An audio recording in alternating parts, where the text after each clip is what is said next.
Hi everybody, my name's Julie Mann. I am a problem solver, a life coach, and I'm also an actor. And today I'm joined by Richard Gordon Kelly.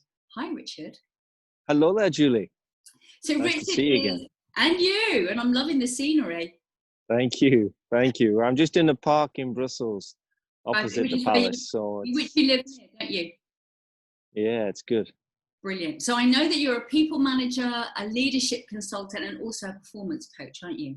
Yeah, human performance coach. Yeah, Okay. Getting the best out of people. Lovely. So before we actually get into the work that you do, Richard, what I'm really interested to know is a bit about your life up until now. Well, it's been quite interesting. I've been busy in many areas. I've been in business for many years, and covering many aspects of the globe, in Europe especially, as a business manager, and traveled around the world, had the experience of that, and lived in Belgium for nearly 20 years as well. So having all that experience, I've been a therapist, I've been a fitness guy, but I've always been a coach. So it's always been there. And it's something that I enjoy doing, and being with people who want to have a change, who want to make a change in their lives, I would say. Fantastic. And talking of people, I know that you're with your two children right now as they're having a bit of fresh air with you, aren't you? Yeah, we're just having a bit of a walk around, a bit of a break in Brussels. So just to give ourselves a bit of a change from the confinement. It gives us a bit of a breeze with the air and a bit of sun on our faces, etc. So yeah, the background is it's real. It looks gorgeous. So what took you to Brussels, Richard? It was a long story, but I met my partner who was from Belgium at the time. So that's the reason why I came over. Okay, and you love it? Do you call it home now? Yeah, I do actually. I call it more home than the UK. I've got family over in the UK. I've got great friends still there. But yeah, it is also a nice place to be. It's busy, it's lively. It's got all its different languages and quirks, etc. But also you've got the distribution of getting around quite quickly with the transport by car, by train, into the different countries of Europe. So yeah, it gives us that flexibility as well. Brilliant. So it's one for the bucket list then. Yeah, they've got good beers, good chocolates. So it's a good. So we love good chocolate. Now I know that you call yourself the inner coach. So what is an inner coach? Yeah, it's about, for me, it's about letting people have their experience about what it is about being who they are, and the experience of it's not coming from the outside, but it all comes from the inside. So people have to learn about how to get that experience themselves, and approaches and techniques, they're good for a certain part, yet later on you need to understand yourself, how you're feeling about the things, and how you're reflecting on the feelings that are going on in your life. So it's really that connection of the two. Brilliant. And have you got any examples of some of the challenges that you personally have had to face and overcome? Yeah, I think the experience of being divorced has been one thing, being depressed has been another thing, raising children by myself as a single parent, it's also been an experience. And now, I've got a new partner. We're great. We have 4 beautiful kids, 2 of each, and it's great that we all get to experience things in different lives. And yeah, it's all about being curious about life, and having no expectations about what's going to happen next, but just being curious. I get curious having these calls. I get curious about meeting people. So that's what it's all about for me. And that is a challenging thing, isn't it, for human beings? We just want to know. We just want to have it all figured out. We all want to have the answers. Exactly. And that's why I work with business people as well as individuals and sports people, in making them be more coach-like, because what we find is they wanting to give advice, it's not the case. People need to learn for themselves their own experiences about problems at work, etc. So it's wonderful if a manager has that understanding that being lazy, being a bit quiet for the other person to talk and share with an intention to open up and maybe find out what the real problem is about the project or the business or whatever's going on at work. So what's the difference then between giving advice and coaching someone? For me, the advice is that you're giving your experience. You're not allowing that person to experience their own understanding of the situation. And in coaching as well, when my client comes in, I don't have a clue what they're going to talk about, first of all. I just ask them to bring their theme. And then from there, we're just seeing what's going on and what's creating stuff for them in their understanding about what it means to them to have a problem or a situation, etc. And being silent and allowing them to just grow within themselves, to have their own answers about the situation, it makes a big impact on people. It's more powerful, isn't it, when they kind of figure it out themselves? Of course, because I'm not in their head. I'm not in their body. I don't know what's going on in their world. It could be many things that are going on, but just giving that person that time and space to reflect on themselves, but using appropriate questions just to allow them to open up and to see where, if it's beliefs or values are being affected, etc. So that people can kind of be themselves and start to believe in themselves again. Brilliant. And presumably, though, people don't come to you because they're looking at values. What are the issues that they present to you? What are the things that the sportsmen or the other people that you coach? Well, yeah, it's mainly from their mindset, how they approach things. A lot of people come to me because they're either in the past or the future. They're not in the present moment. Sometimes they don't know that, do they, without you? So what are they saying? Oh, I want to perform better. What are they actually, what's the reason they say that? I'd like to be doing this. I should be doing this. I have to be doing this. Or I've done this in the past. Yeah, but we can change, yeah? We all have a choice. We all have a free will. And that free will can give us anything we want in life. We just have to change our understanding, our thoughts, and whether or not that feeling connected with that thought is the right way to go forward with it. It may be not the right thought to be working with that. So maybe to change it and use another thought that allows us then to create that momentum and that energy to move forward. We've all had them experiences where we've had that momentum of energy where everything's just gone flying by and it was so fantastic and it was so fun. And yet we've had them periods where we've kind of gone, this is so hard, this is so tiring, I'm so exhausted. And it's just for them to understand where it's coming from, basically.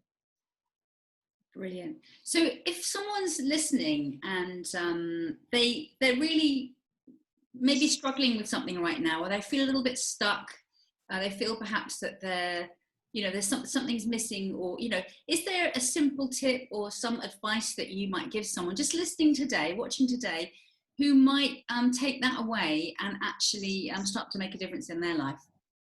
Yeah, I think the first thing is kind of to stop. It's like the traffic lights. When you know that you're off track, you know that you're angry or frustrated, just stop. Use the red light and just kind of slow down, i.e. just breathe for a few seconds, few minutes even. And just allow the train of thoughts just to pass by. Don't attach them all the time to this problem or to this situation. That moment of just slowing down and just breathing does make a big effect on you later on, because then you start to think, well, that was a thought that I really didn't want to think about. That's not really what I'm looking for now this time. And with that, as the wind is now blowing in my hair and around me, it changes. The thought changes. It's as quickly as that. It's as easy as that. It's as the wind changes direction, our thoughts can change direction. So it's just really about us engaging. It's not engaging. When you say being attached, it's not engaging with that. Yeah, we shouldn't the thing is, we emphasize our thoughts. We can't stop them. They're like the McDonald's window or whatever, the Burger King window. They keep passing by. And if we open them windows, they pop in and say hello. And so we can't stop them, positive, negative. They're just there all the time. It's just that we overemphasize, or we create emphasis on certain thoughts that are really not really necessary, maybe not really present in this moment. You know, we could be thinking about what's going to happen in a few hours' time, where just about focusing here, listening to this video with me and yourself, that's all that's needed. Yet we put so much emphasis on what we need to do instead of actually being who we are. And being who we are is just the human person and living that moment as best as we can. I guess that so much behaviour is automatic, isn't it, Richard? That actually people are not really even sure who they are because they identify with what they do. When you ask someone, you know, who they are, they will tell you what they do. Yeah, I've had lots of people, excuse me, the wind's just taking my headset. I've had lots of people who've kind of don't know what to do next because they're always asking externally for friends and family to help them out. And, you know, it's by slowly allowing them, it's like peeling off the layers of the onion. It's allowing them to just see who they are really inside, is that they're a loving human being. And there's nothing more pure essence, more pure beauty than that they're just a human being like everyone else. And that we've all got issues. You and I have our own issues to resolve in our life. Yet, you know, that's just part of it. We are creating so many things every day with so many opportunities. It's so lovely to have that in our lives. Because imagine if it was just mundane and we just kept doing the same thing, same thing, here, left, right, whatever it is. But here we have that free will, as I said before, and that choice to change things around. That's it, isn't it? I think a lot of people don't realize they actually have a choice. Yeah, because they're so stuck in the habits that they're used to, that are all familiar, that it doesn't look like there's anything else outside of it. And I guess that's how come, you know, it's so great to work with someone who's seeing it from a different perspective, like you do. Yeah, and I won't say it's taken me years. It's taken me years to realize that I've been coaching other people, and I didn't realize I was doing it. Yeah, I love meeting people. I love that change in people. I love the fact that they get to see something different in their lives. And also I get that as well. Huh? I get that change as well. Every time I'm having these calls, every time I'm having these meetings with people, it's making an impact on me as well. Yeah, I couldn't agree more. So you talked about working with sports people. So is it that after working with you, you know, their game changes, that their performance level increases? You know, what usually happens? Yeah, I've asked people said, yeah, I'd like to win this, or I want to be better at this, etc. And that's not my job. My job is just to steer them in a way of understanding where everything comes and how to be more present in the moment and to benefit from that and to profit from being happy and relaxed and being fun, at ease, and appreciating what's around them. And everything else falls into place. Because it's like the analogy of trying to push water up a mountain. It won't work. But we let the water go around where it needs to go. It may go down, may go underneath, may go around. Who knows?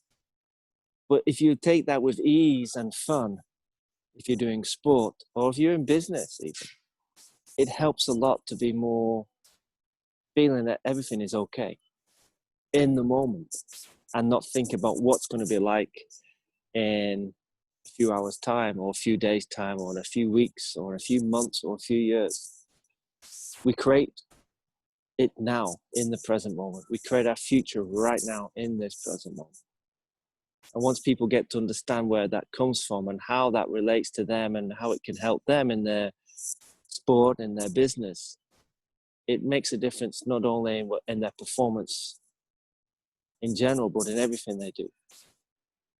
I'm all about the fun, Richard. I think it's so course. important to have Of a sense of course. humour, and you know, life's too short to not have that. So love that. So if someone wants to find out more about you and what you do, what would you suggest? Well, I suggest they visit my website. It's www.richardgordonkelly.com. I also have my LinkedIn profile, Richard Gordon Kelly, and I have a Facebook page, Richard G. Kelly, and also Instagram and Twitter. So they can find me on all them different social media platforms. But if they go first to my website, they have a bit of an understanding, and they can contact me from there. Brilliant. Okay, so if you were to leave us with something, what is it that you want to say before we close? Yeah. What you appreciate will appreciate. In other words, what you appreciate right now will resonate even further and give you greater appreciation later on. Fantastic. Absolutely. Yeah, I'm with you on that one. Hey, Richard, thank you so very much for chatting to me today. Thank you, Julie. It's been Have a a great pleasure. time with Thank your you. kids in the I park. will do. Thank you. Take care now. Bye-bye, everyone.